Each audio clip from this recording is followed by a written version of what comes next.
بص يا كابتن، بصراحة كده أنا مش ظابط اليومين دول، بس مش مبوظ يعني. أنا باكل وجبة واحدة بس في اليوم، فمتقلقش يعني. المشكلة ان هو فاكر نفسه ان هو ماشي صح اصلا. لا حول ولا قوة الا بالله. صبرني يا رب. طبعا انت فاكر لو انت اكلت وجبه واحده في اليوم فمعناها انك انت كده هتخس وهتوصل للي انت عايزه.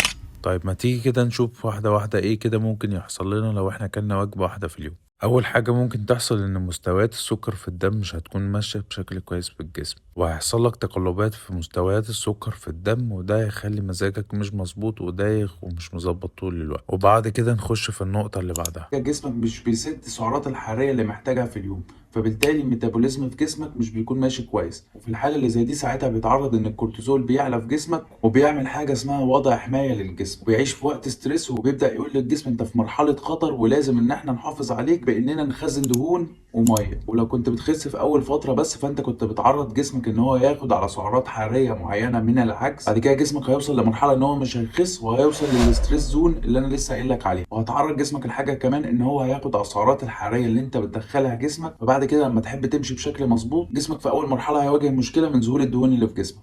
فلما تاكل وجبه واحده في اليوم ما تفتكرش انك كده هتوصل للي انت عايزه. قبل ما تقفل الفيديو ده ما تنساش تصلي على النبي.